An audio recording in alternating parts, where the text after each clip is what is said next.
келген салада жетістікке жету үшін бәрібір любой сала врач болыңыздар, профессор болыңыздар или жаңағы мықты бизнесмен болыңыздар, іште бір механизм болу керек. Ол механизмді сіздер түсініп алсаңыздар, любой өмірлеріңіз салаңызға қолданасыздар да ол жерден гарантированно жетістікке жетесіздер. Ал механизм болмаса, достар, өте қиын болады.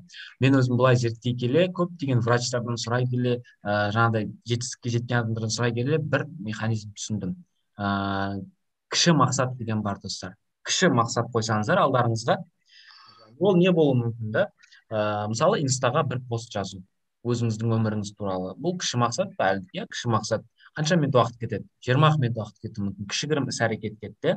Нәтиже аласыздар ма? Аласыздар. Мысалы 50 адам кемінде лайк басуы мүмкін. Нәтиже ма? Нәтиже.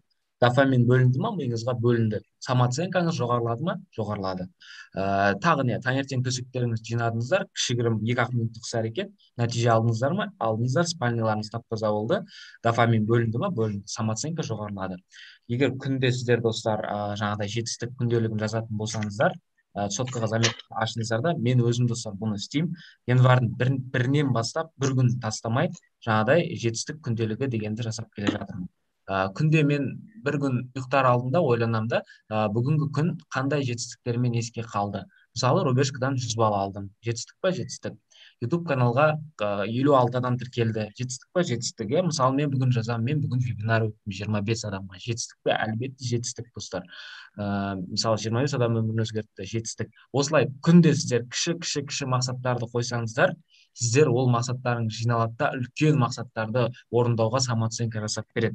Маған жаңа қыздар, ұлдар жазыңыздар эссеге самооценкам төмен, не істерімді білмеймін, өзіме деген сенімділік төмен. Өзіне адамның сенімділігі қай кезде төмендейді? Адам үлкен мақсат қойып жібереді, немесе мақсат мүлде болмайды.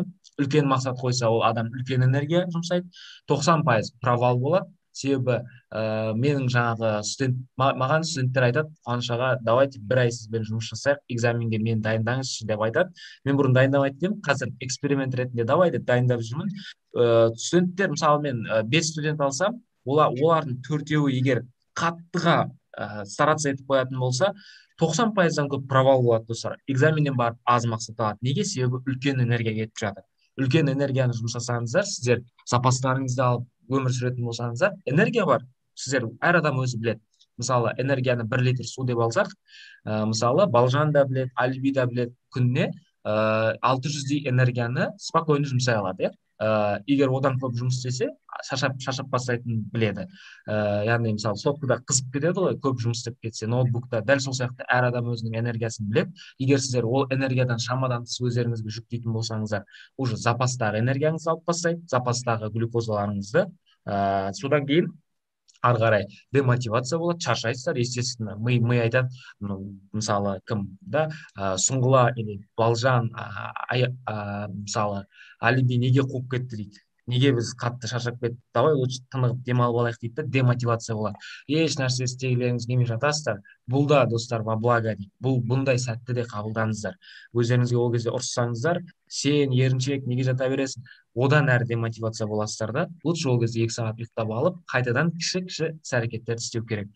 Түсіндіңіздер ғой, кіші мақсат қоямыз. Қалай? Бүгінгі сабақтан барып 90 балл алу кемінде деген кіші мақсат па? 90 ала алмайтын болсаңыздар, достар, өздеріңіз жаңағыдай қолыңыз жетпейтін болса, қазірге 80 деп, 85 деп алыңыздар. 85 алмасаңыздар 70 деп. Өздеріңізге комфортный бір балды қоясыздар да.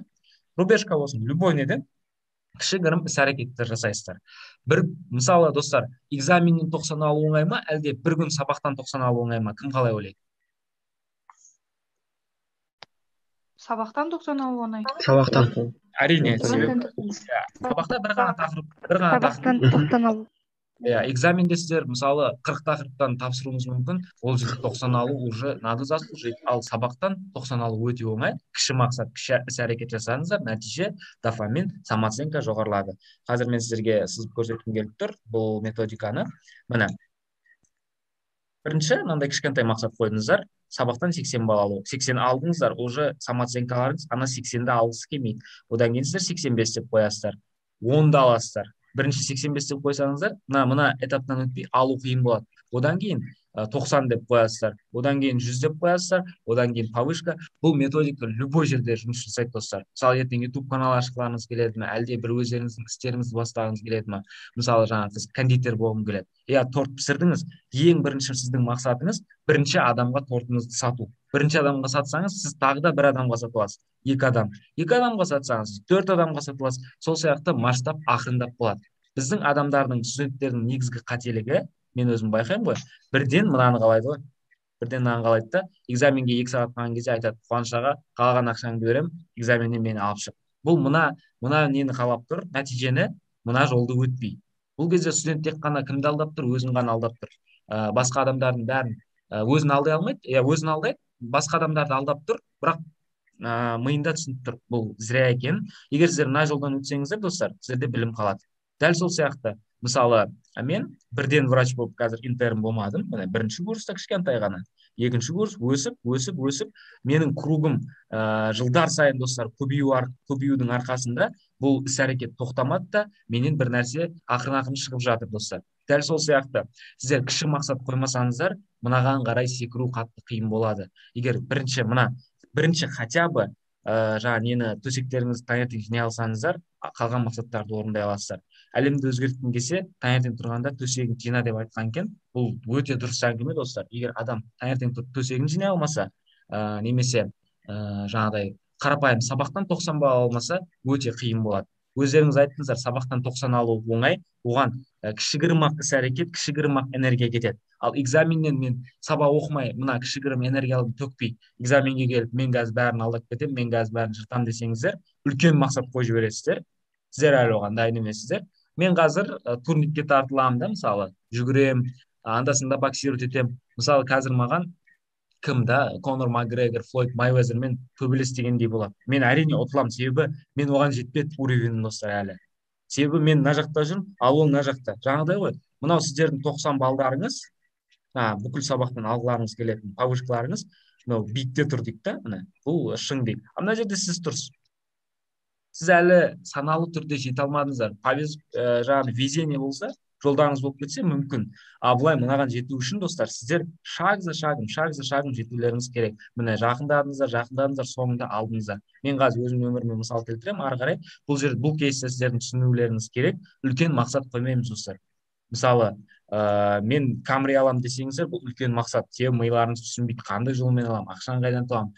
Мен просто жаңағыдай мынандай мақсат қойсаңыздар, бүгін мен бақытты боламын, жаңағыдай 5 рет отжимание істеймін, одан кейін ағылшынның 3 сөзін жаттаймын. Қолдарыңыздан келетін кіші мақсатты орындасаңыздар ғана, суть үлкен мақсатқа жете аласыздар. Мына жолды өтпесеңіздер, сіздер өте алмайсыздар. Дәл сол сияқты, бірінші курс студентім, мен хирург боламын деген сияқты, қазір оперировать етемін, олай емес. Ақырын, пол жуып, туалет жуып, медсестра, медбрат болып жетесіздер. Сол сияқты, достар, мына жолмен жүрсеңіздер, самооценка всегда жоғары. 80 алдыңыздар, самооценка жоғары, шүкіршілік етіп алғыс айттыңыздар, құнсыздандырып жібермедіңіздер біліміңізді, жаңа көп студенттер сияқты құнсыздандырдыңыздар, бірден самооценка түсті.